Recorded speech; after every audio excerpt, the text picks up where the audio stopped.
The night was quiet except for the faint hum of distant traffic and the soft rippling of the river below the bridge. Cold mist hung in the air, wrapping the world in a shroud of gray. A man in a worn-out jacket, his shoes nearly giving up on him, walked with heavy steps along the bridge. His name was Daniel Carter, a 38-year-old single father whose life had been an endless cycle of survival since the day his wife passed away 3 years ago. With every stride, he carried not just the weight of his tired body but the crushing responsibility of raising his 7-year-old daughter, Lily, all alone. Daniel had just finished his second shift at the mechanic shop and was heading home with an empty wallet and a heavier heart. Rent was overdue, the fridge was nearly empty, and Lily had been asking questions he had no answers for, like why she couldn't join the school trip, or why Santa never brought her the big dollhouse she wanted. He tried to smile through it, but the truth gnawed at him.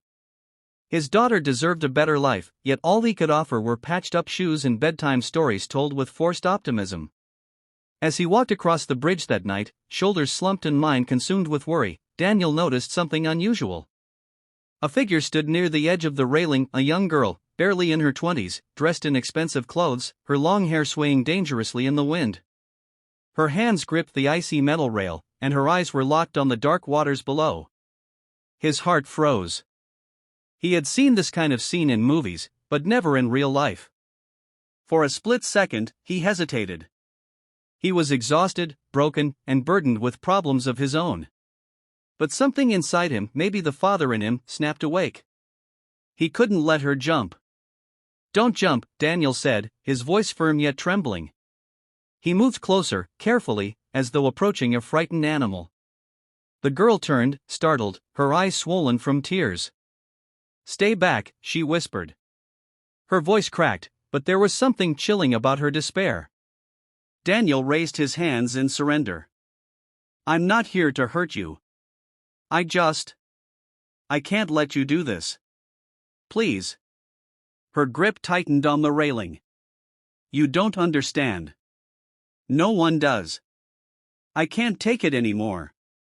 Daniel's throat tightened. He didn't know who she was or what pain she carried, but he understood despair. He knew what it was like to feel trapped, to feel like life was suffocating you. "You're right," he said gently. "I don't know everything you're going through. But I know what it feels like to think the world would be better off without you. I've been there. And I promise you, it's not true." The girl's eyes flickered with hesitation, and that was enough. Daniel inched closer until he could reach her.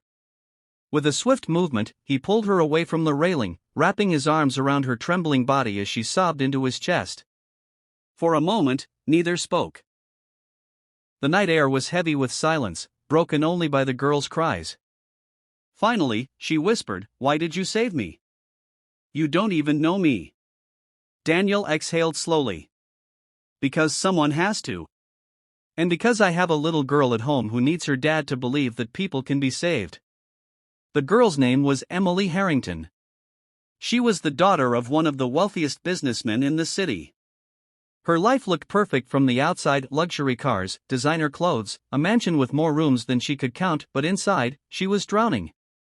Her father was cold and controlling, her mother distant, and every friend she thought she had was only after her money. Emily confessed that she felt invisible, unwanted, and trapped in a world that measured her worth only by her family's fortune. That night on the bridge, she had planned to end it all until Daniel showed up. Daniel listened. Really listened. Something Emily had longed for all her life.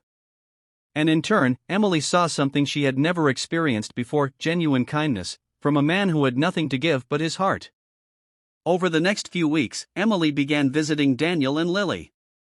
At first, it was just to thank him, but soon she found herself drawn to their little apartment, where love existed in places money couldn't buy. She sat with Lily as the little girl proudly showed her crayon drawings, shared laughter over Daniel's burnt attempts at pancakes, and watched how, despite his struggles, he poured every ounce of himself into making his daughter feel loved. Emily realized she had been wrong all along. Money wasn't what made life rich; love, sacrifice, and kindness did. But challenges were far from over. Daniel was suspicious of Emily at first.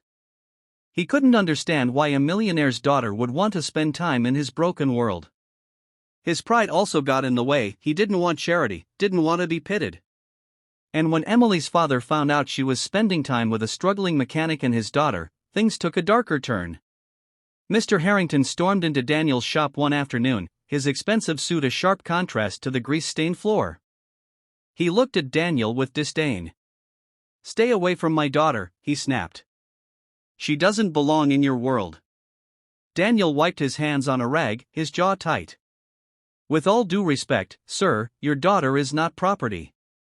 She's a person who deserves to choose where she feels safe." Mr. Harrington's eyes narrowed. "You think you can give her what she needs? You're a nobody. A man who can't even pay his rent." The word stung, but Daniel stood firm. "Maybe I can't give her riches, but I can give her respect. And sometimes that's worth more than all the money in the world." Emily overheard the confrontation, and for the first time in her life, she stood up to her father. "You may have money, Dad," she said through trembling lips, "but you've never given me what Daniel gives his daughter every single day, love. And that's all I've ever wanted." Her father was stunned. He didn't relent right away, but for the first time, he was forced to confront the emptiness his wealth had created. Life wasn't magically fixed. Daniel still struggled to make ends meet, Emily still wrestled with the expectations of her family, and Lily still had days when she wished for things her dad couldn't provide.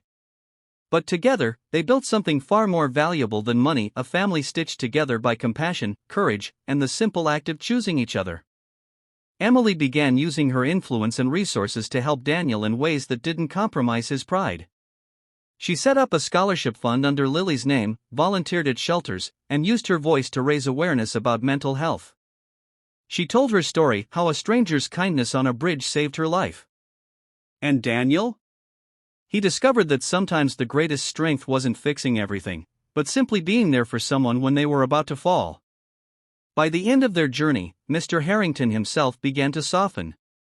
Seeing his daughter alive, thriving, and finally smiling, he realized that his millions had blinded him to what truly mattered.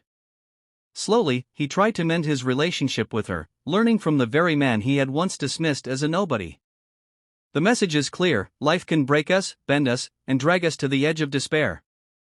But a single act of kindness, a single voice saying "don't jump," can change everything.